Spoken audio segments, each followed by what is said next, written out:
Welcome to the Tech Meme Ride Home for Thursday, February 13th, 2020. I'm Brian McCullough. Today, the U.S. charges Huawei with racketeering. Could the future of the Apple Watch be modular? Uber trials ordering an Uber via 1-800 number. Interesting raises in the robotics and space. And why quantum entanglement could lead to a truly secure internet someday. Here's what you missed today in the world of tech. Well, this just went even more thermonuclear, if that's possible. The U.S. Department of Justice has charged Chinese device maker Huawei with literal racketeering, alleging that Huawei and its affiliates used confidential agreements with American companies to steal their IP.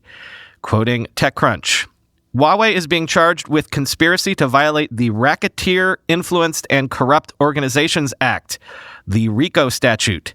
The DOJ alleges that Huawei and a number of its affiliates used confidential agreements with American companies to access those companies' intellectual property, only to then misappropriate that property and use it to fund Huawei's businesses. In addition to conspiracy, Huawei and the defendants are charged with lying to federal investigators and obstructing the investigation into the company's activity. According to the statement published by the Department of Justice, quote, as part of the scheme, Huawei allegedly launched a policy instituting a bonus program to reward employees who obtained confidential information from competitors. The policy made clear that employees who provided valuable information were to be financially rewarded, end quote. Among the defendants is Meng Wanzhou, the CFO of Huawei, who has been under house arrest in Canada while facing charges of fraud, end quote. This literally just broke as I was about to head into the booth to record. So that is all that I know about this for now. Pretty big startup entering the Deadpool today. Essential Products, the company that had raised $330 million to build new smartphones, is ceasing operations. Essential was founded by Andy Rubin, the former Google executive generally considered the father of Android. And so many folks were intrigued by the opportunity to possibly make a hardware platform independent of Apple or Google that at one point Essential was privately valued at $1 billion. Essential released a high-end smartphone in 2017. Nobody bought it. And recent rumors that Essential was working on a smart speaker have apparently come to naught. Quoting the New York Times. In a blog post on the company's website on Wednesday, Essential said that it had developed a new handset, but that there was, quote, no clear path to deliver it to customers, end quote. Essential's decision to shut down illustrates the challenges facing consumer electronic startups. Unlike software companies, hardware firms need more capital to buy components and maintain inventory of their products. Some hardware startups have broken through with hit products, such as the smart home device maker Nest and Fitbit, which made a fitness tracker. But those companies were eventually sold to Alphabet, Google's parent company, partly because of the challenges of running a fledgling hardware business, end quote. The Times goes on to intimate that several larger companies were sniffing around, buying out Essential at way under the billion-dollar price tag. They mention Amazon, Walmart, several telecom carriers. Quoting again from the Times, however, interest evaporated in part because of the risk associated with Mr. Rubin's workplace scandals. In 2017, The Information, a technology news site, reported that he had departed Google after an inappropriate relationship with a subordinate, prompting him to take a leave of absence from Essential to deal with, quote, personal matters, end quote. Could future versions of the Apple Watch be modular and thus upgradable? Apple Insider has gotten wind of a patent Apple filed with the U.S. Patent and Trademark Office today, titled Modular System for Watch. Quote, rather than allowing users to open up the Apple Watch, Apple suggests the use of a variety of modules that can be attached to the back of the device. This effectively helps eliminate any possibility of the Apple Watch itself losing any of its existing water resistance capabilities. The module is able to mount onto the back of the Apple Watch, attached by a variety of different mechanisms. Rails and bolt systems are suggested as ways to do so, among others, though the filing also includes claims where the modules could be easily connected or removed from the main watch body, without necessarily requiring tools to do so via the use of retaining and release mechanisms. By placing the module on the rear, it is also able to be held in place by tension from the watch pulled by the band against the user's wrist, helping further secure the add-on. There is also mention of a possible watertight seal, which could help maintain the integrity of elements between the module and the watch, end quote. Now, there are tons of reasons to be skeptical about this. First of all, Apple Insider loves to report on Apple patent filings. They do it all the time. And most of the time, these patents never see the light of day in terms of actual products available to consumers. And, of course, Apple is not exactly a company that is seemingly a fan of modular or even replaceable, even for friggin' full-size computers. But I'm sure Apple has done the research and seen the sales data, and look, it's just intuitive. People aren't going to be upgrading their watches very often, certainly not every other year or so. But creating modular watches would allow for Apple to maybe regularly generate some revenue from the installed Apple Watch user base. So I could actually see them trying something like this someday. Broadcom has unveiled a new Wi-Fi 6 extended combo processor, and it might actually be a bit of a big deal. Faster internet speeds mean little if you can't actually get the throughput to your devices. So, by extending Wi-Fi 6 to the 6 gigahertz spectrum band, Broadcom says it can deliver 2 Gbps or more with improved battery life on devices because there would be less of a power suck, and improved Bluetooth as well, quoting ZDNet. The processor, BCM4389, is the first Wi-Fi 6E processor that will utilize the soon-to-be operational 6 gigahertz band with wider channel bandwidth. BCM4389 is designed for flagship smartphones and future augmented and virtual reality devices. According to Broadcom, the upshot of the BCM4389 is that it will cut latency, avoid congestion with legacy devices, and improve performance. Another perk is that the BCM4389 will use multi-radio technology with Bluetooth to improve audio performance and range. Broadcom says it is also using its new tri-band simultaneous architecture, which includes 2 main Wi-Fi radios and a MIMO Bluetooth radio, as well as an independent radio to optimize Wi-Fi and Bluetooth performance. The company said that the architecture will make it easier and faster to pair Bluetooth devices, scan for interference-free networks while staying connected, bolster indoor accuracy, and improve battery life. As for devices, Broadcom said there will be a full range of home routers, gateways, enterprise access points, and devices for BCM4389. The new 6 gigahertz spectrum band will be operational in the U.S. in 2020, end quote.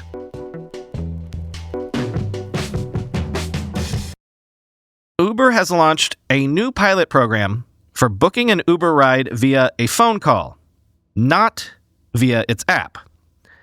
Again, if you're in Arizona, you can book an Uber ride by calling 1-833-USE-UBER and talk to an actual human, quoting Engadget. An Uber operator will take your details, give you a price estimate, and order a car for you. As such, you won't need a smartphone to hitch an Uber ride. You'll at least need a cell phone, though, as Uber will text you details about the car and driver and when you should expect the car to arrive. It'll also send you a receipt after you reach your destination. If you already have an Uber account, you can choose from payment options that are already on file. Otherwise, you can sign up the first time you call. You'll only need to provide some basic information, including your name, zip code, and payment details.